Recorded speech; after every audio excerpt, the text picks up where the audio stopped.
مجید کا انداز ذرا ملاحظہ فرمائیے گا۔ رب کریم نے فرمایا، کیا تم سمجھتے ہو کہ ہم نے تمہیں بیکار پیدا کیا؟ اور کیا تم سمجھتے ہو کہ تمہیں لوٹ کر ہماری طرف آنا نہیں؟ اللہ تبارک و تعالیٰ نے بہت ساری حکمتوں کے تحت، بہت ساری کرم نوازیوں کے ساتھ انسان کو تخلیق فرمایا۔ ہم پر انسانی کمزوریاں غالب آ جاتی ہیں، بہت ساری سستی، بہت ساری غفلت طبیعت میں پیدا ہو جاتی ہے۔ راہ چلتے چلتے بہت ساری جگہوں پہ ہم الجھ جاتے ہیں۔ نتیجہ یہ نکلتا ہے کہ کچھ وقت جو قیمتی ہوتا ہے اسے ہم بیکار ضائع کر دیتے ہیں، اور پھر اس بیکار وقت ضائع کرنے کے اتنے عادی ہو جاتے ہیں کہ صحت مند لوگ بیمار ہو جاتے ہیں، جوانوں کو بڑھاپا آنے لگتا ہے، پھر فرصت کے لمحات مصروفیت کی طرف بڑھ جاتے ہیں، یہاں تک کہ زندگی اپنے اوقات پورے کر کے موت کی طرف بڑھنے لگتی ہے۔ لیکن وہ بلا وجہ کی غفلت، لا یعنی، بے معنی، بے مقصد باتیں، اپنے آپ سے زیادہ دوسروں کے معاملات میں الجھاؤ کا شکار رہنا، غفلتوں کا شکار رہنا، اپنا حساب کرنے کی بجائے ساری دنیا کا حساب کرتے رہنا، انسان نقصان کی طرف چلا جاتا ہے۔ اللہ کریم نے فرمایا، تم کیا سمجھتے ہو تمہیں بیکار پیدا کیا ہے؟ اپنے آپ کو بلا وجہ کمزور کر لینا، بلا وجہ کہہ لینا میں تو ایک ناکام آدمی ہوں، میں تو آگے بڑھ ہی نہیں سکتا، میں تو ایک گاؤں کا رہنے والا ہوں، میں تو وہ کوئی میرے وسائل نہیں ہیں، میں کچھ بھی نہیں ہوں، بلا وجہ اپنے آپ کو کمزور کر لینا، سمجھ لینا کہ شاید وہ کسی نے کہا تھا کہ میں کسی شخص سے بیزار نہیں ہو سکتا کیونکہ ایک ذرہ بھی تو بیکار نہیں ہو سکتا۔ اللہ تعالیٰ نے لَقَدْ خَلَقْنَا الْإِنسَانَ فِي أَحْسَنِ تَقْوِيمٍ، اس نے خوبصورت تقویم پر انسان کو پیدا کیا، اعلیٰ درجے کی، اس کو الَّذِي خَلَقَكَ فَسَوَّاكَ فَعَدَلَكَ فِي أَيِّ صُورَةٍ مَا شَاءَ رَكَّبَكَ، کتنا حسین کر کے انسان کو بنایا ہے، اس کے اندر صلاحیتیں رکھی ہیں، سوچنے سمجھنے کی طاقت دی ہے، اس کو فہم و فراست دیا ہے، اچھے بھلے کی تمیز، اچھے برے کی تمیز فطرت میں رکھ دی۔ اللہ کرے آپ موبائل تھوڑا استعمال کریں، میری بات پہ توجہ کریں، دعا کی ہے، آمین تو کہہ دیں، دعا مانگی ہے کہ اللہ کرے آپ کی توجہ زیادہ میری بات پہ رہے۔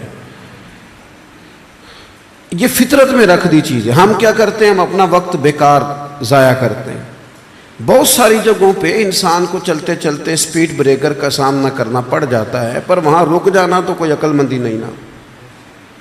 انسان کو بہت ساری جگہوں پہ کسی مقام پہ سستانے کے لیے رکنا پڑتا ہے، لیکن وہیں ٹھہر جانا، سفر ہی چھوڑ دینا۔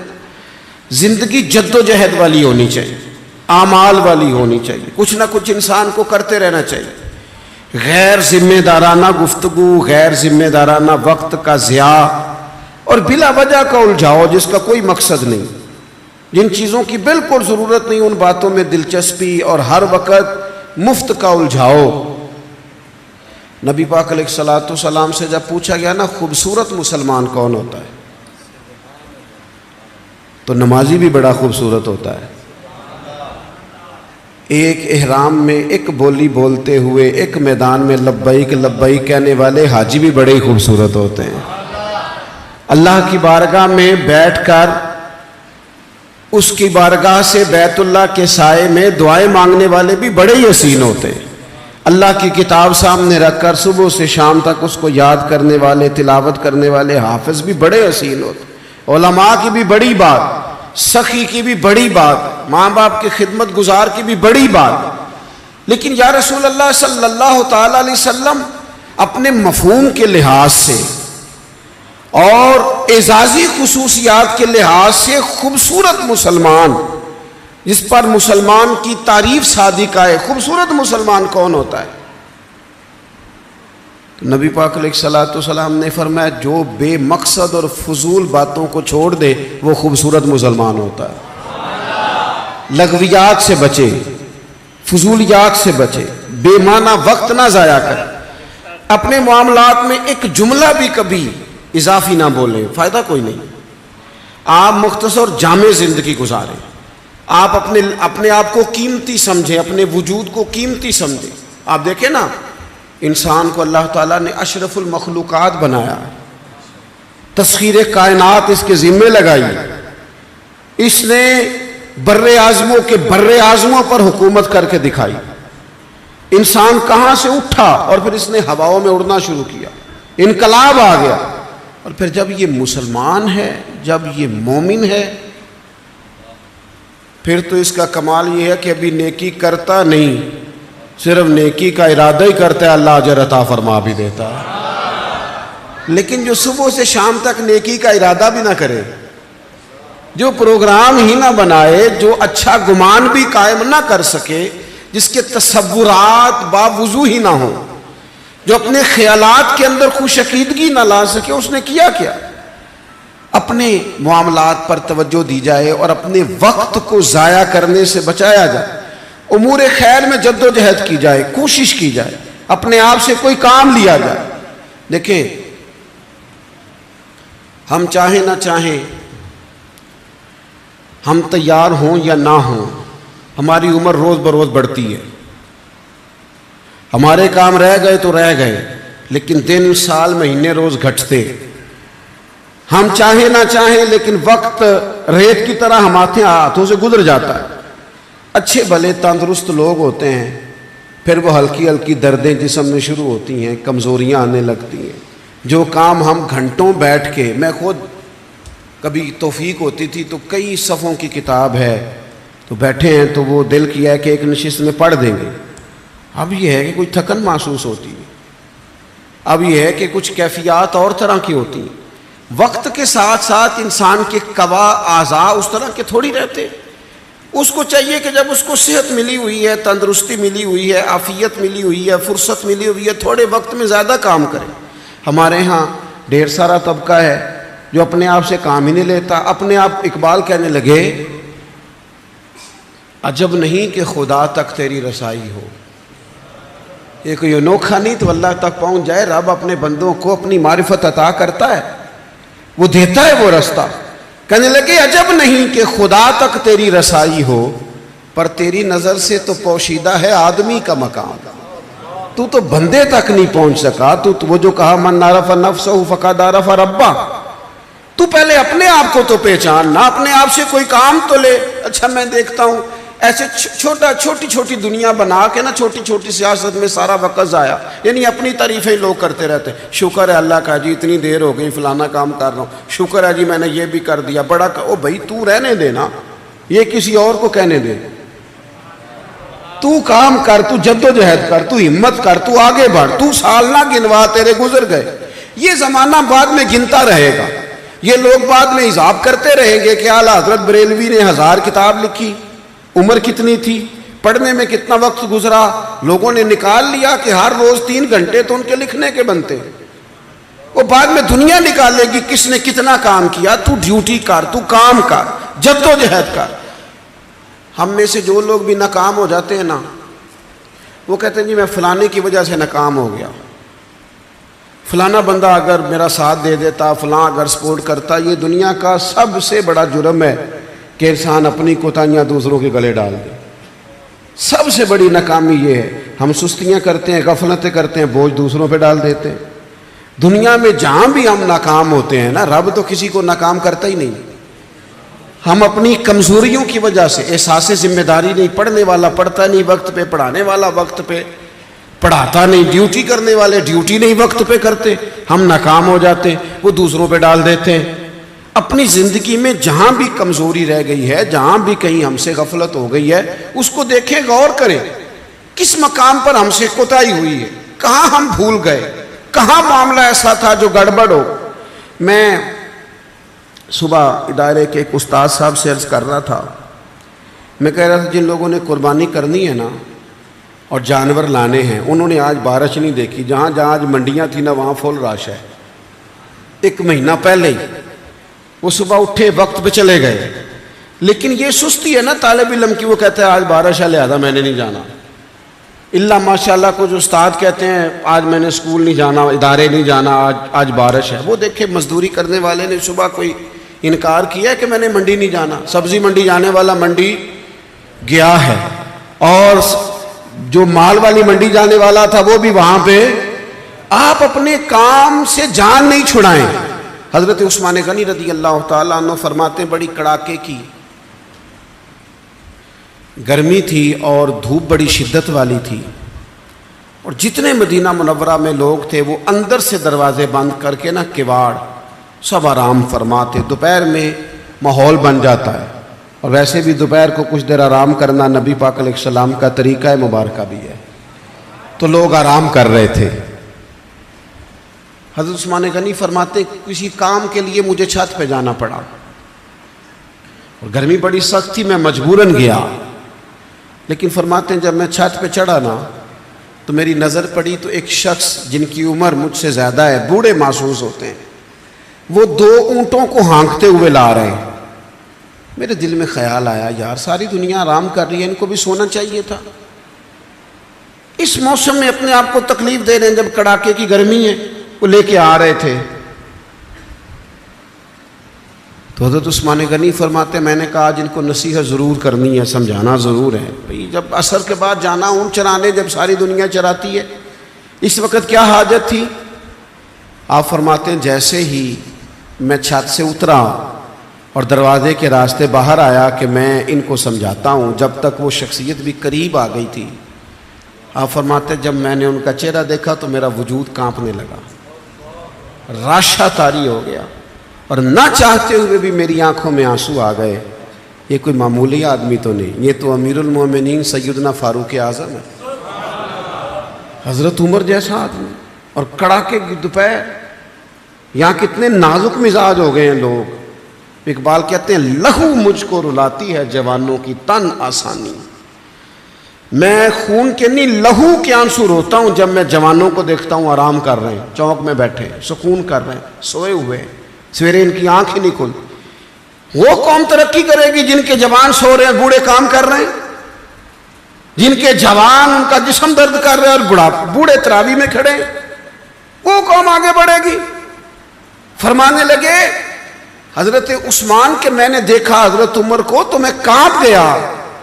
میں نے جھٹ سے آگے بڑھ کے ان کا دست مبارک تھاما. میں نے کہا حضور اس گرمی میں مہربانی کریں آرام کریں. تو فرمانے لگے یہ مال غنیمت کے 2 اونٹ بھاگ گئے تھے تو میں لینے گیا تھا. تو وہ ہمارے ہاں جس آدمی کے پاس ڈرائیور کو تنخواہ دینے کے پیسے ہوتے ہیں اس کا پھر شوق ہوتا ہے کہ میری سائڈ کا دروازہ بھی میرا ڈرائیور ہی بند کرے. وہ بیچارہ احساس کمتری کا شکار ہو جاتا ہے کہ پتہ چلے کسی کو میں نے ڈرائیور رکھا ہوا ہے. پھر وہ کہتا ہے دروازہ تو نے کھولنا ہے, تو نہیں بند کرنا ہے. تو پھر لوگ کہتے ہیں اے تنخواہ کا دی لیندہ جی, یہ دے پیسے دے ہی دینے. تو حضرت عثمان غنی رضی اللہ تعالیٰ عنہ عرض گزار ہوئے, اگرچہ وہ بڑا پیار کرنے والے تھے, لیکن حضرت عمر رضی اللہ تعالیٰ عنہ کو دیکھ کے عرض کرنے لگے حضور کسی غلام کو حکم فرما دیتے, یہ کام کر دیتا. تو سیدنا فاروق اعظم تھپکی دے کے کہنے لگے عثمان اللہ تجھے میری طرف سے جزا عطا کرے.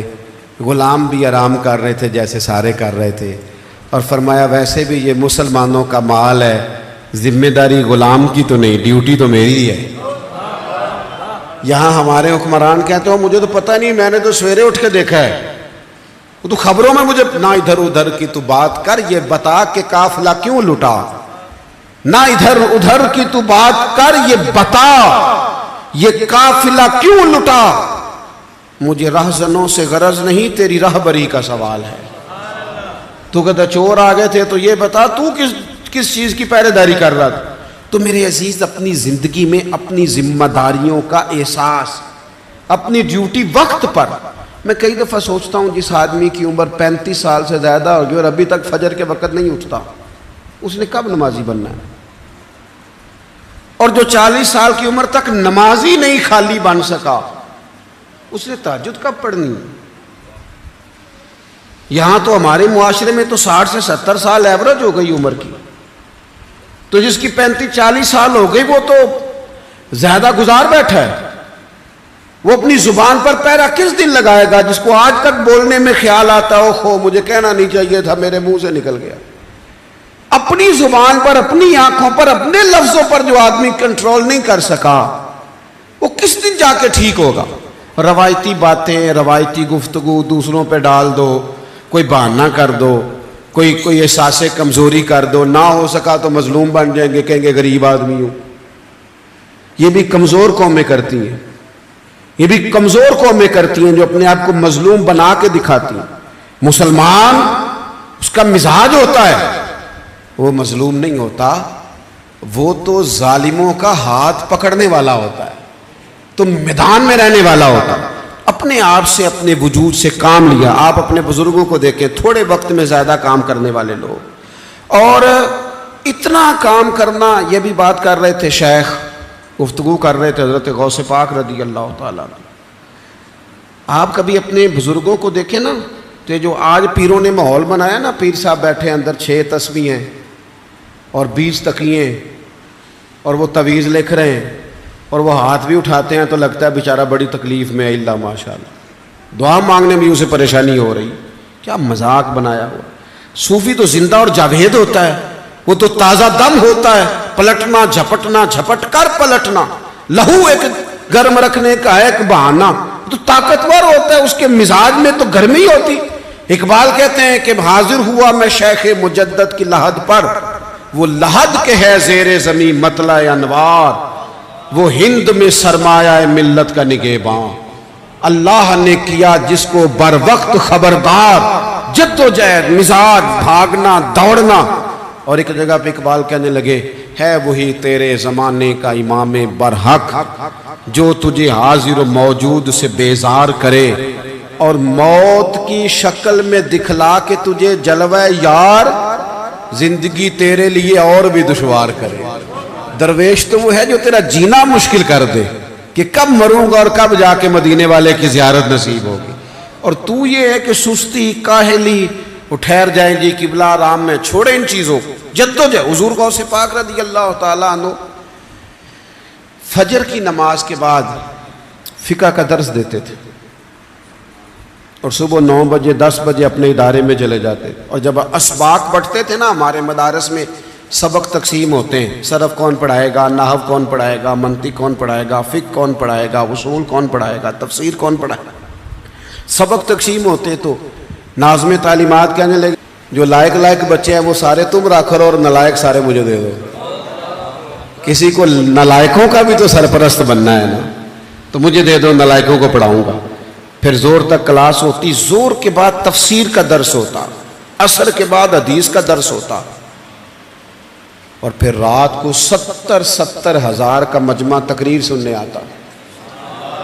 اور تقریر یہ نہیں تھی کہ بس ٹھیک ہے کہہ دی بات، فرمائشی خطبہ. 70,000 لوگ خطاب سننے آتے تو 300 علماء ہوتے ان میں جن کے ہاتھوں میں کاغذ قلم ہوتے. غوث اعظم ارشاد فرماتے تو تحریر ہوتا کہ یہ نقطہ تو کبھی سنا ہی نہیں. اتنی محنت سارا دن کی، پھر اپنے بال بچے کو وقت دیا، اور پھر حال یہ ہوتا کہ دنیا سو جاتی اور بغداد کے مرشد مصلی بچھا لیتے، اور پھر ساری رات اپنے رب کے حضور والذین یبیتون لربہم سجدا وقیاما، ساری رات رب کے حضور حاضری ہوتی. ساون کی کالی راتوں میں جب بوندا باندی ہوتی ہے، وہ راتوں کو اٹھ اٹھ روتے ہیں جب خلقت ساری سوتی ہے. اور میاں صاحب کہنے لگے رات پوے تے بے دردانو نیند پیاری آوے تے درد مندانو یاد سجن دی ستیاں بھی آن جگاوے. وہ اپنے اوقات دیکھے کتنا مصروف وقت بنا لیا، اوقات مصروف. اپنی زندگی میں چیزوں کو طے کریں اور کچھ کر جائیں، اپنی لائف سے کوئی نہ کوئی، اپنے وجود سے، زندگی سے کوئی کام لیں، اسے کسی کام لگائیں، خدمت میں گزار دیں.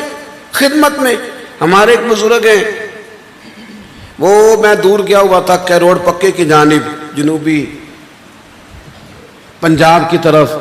بڑے پرانے بزرگ مجھے ملے تو وہ نا ابھی بھی عمر 100 سال کے لگ بھگ ہے، تو ڈھیر سارے کام کھڑے ہو کے امامہ باندھ رہے تھے۔ میں نے ان سے کہا کافی عرصہ پہلے، میں نے کہا جناب آپ بڑے تازہ دم میں، کہنے لگے میں نے ارادہ کیا تھا کہ مخدوم نہیں بننا، خادم ہی بننا ہے، خادم ہی بننا ہے، مخدوم بندہ مخدوم بنتا ہے تو سست ہو جاتا ہے۔ وہ کہنے لگے پہلے خدمت کی ماں باپ کی، استادوں کی، پھر کی بہن بھائیوں کی، بچوں کی شروع کر دی، پھر اللہ نے موقع دیا تو پوتوں کی خدمت شروع کر دی، ان کو پڑھانا ہے، بیانا ہے، کام لگانا ہے۔ ساری زندگی یہ ارادہ نہیں کیا کہ لو جی میں ہوں فارغ ہوں۔ یہ جہاں جملہ آتا ہے پھر انسان ذہنی طور پر کمزور ہو کے تو خدمت کی ساری زندگی۔ یہاں شیخ الحدیث علامہ عبد المصطفیٰ صاحب ازہری رحمۃ اللہ علیہ لاہور تشریف لائے، تقریر فرما رہے تھے، کہنے لگے میرے ہزاروں شاگرد ہیں، میں نے 40 سال حدیث پڑھائی ہے کم و بیش۔ کہنے لگے ہزاروں شاگرد ہیں، لوگ مجھے بڑے علامہ صاحب کہتے ہیں، لیکن اللہ کا شکر ہے آج بھی میں اپنے جوتے خود اٹھا لیتا ہوں۔ کہنے لگے میں اپنے جوتے، میں اتنا کمزور نہیں ہوں کہ اپنے جوتے بھی نہ اٹھا سکوں۔ اپنی زندگی سے کاہلی کو، سستی کو، کمزوری کو، بہانے بازی کو، اور اپنے آپ کو سمجھا کے سلا دینا، تھکا دینا، اور آنکھ اس وقت کھلتی ہے جب آنکھ بند ہونے کا ٹائم شروع ہو جاتا ہے، اس وقت جاگتے ہیں جب پکا سونے کا ٹائم شروع ہو جاتا ہے۔ اپنے آپ سے کام لیں، اپنے وجود سے کوئی، اور قرآن مجید کہتا ہے فاستبقوا الخیرات، نیکیوں میں ایک دوسرے سے آگے نکل جاؤ، دوڑ کے، دیر نہ کرو، جلدی جلدی سے حصول خیر کرو، دیر نہ کرو، جلدی سے۔ اور صحیح بخاری میں حدیث ہے، نبی پاک علیہ الصلوۃ والسلام نے فرمایا فتنوں کے برسنے سے پہلے پہلے نیکیاں کر لو، ورنہ فرمایا فتنے اس طرح برسیں گے جس طرح اندھیری رات کے ٹکڑے برسا کرتے ہیں۔ حال یہ ہوگا کہ بندہ صبح مومن ہوگا، شام کافر ہو جائے، شام کافر ہوگا، صبح مومن ہو جائے۔ اور فرمایا لوگ دنیا کے بدلے دین تک بیچ ڈالیں گے، اس سے پہلے پہلے نیکی کرو۔ آپ دیکھیں نبی پاک علیہ السلام نے صحابہ کو جو درس دیا ہے نا خیر کا، عصر کی نماز پڑھائی، یہ بھی بخاری میں موجود ہے۔ بس میں بات سمیٹنے لگا ہوں، گفتگو کو ختم کرنے لگا ہوں، آپ توجہ کیجئے گا۔ عصر کی نماز کریم محبوب نے پڑھائی تو صحابہ فرماتے ہیں ہم نے آج ایک منفرد منظر دیکھا، جلدی سے سرکار نماز پڑھا کے گھر چلے گئے فٹافٹ۔ پہلے ایسا نہیں ہوتا تھا، بیٹھتے تھے، غلاموں کی بات سنتے تھے، دستگیری فرماتے۔ آج پہلے دن یہ انوکھا معاملہ ہوا کہ سرکار گھر تشریف لے گئے، اور تھوڑی دیر کے بعد حضور واپس آئے، آ بھی جلدی گئے، اور جب تشریف لے آئے تو چونکہ انسانوں کی ذہنوں کی سطح پر سوال ابھرتے ہیں، تو سوال ابھرا تھا ہر آدمی کی ذہن کی سطح پر کہ یہ کیا معاملہ ہے۔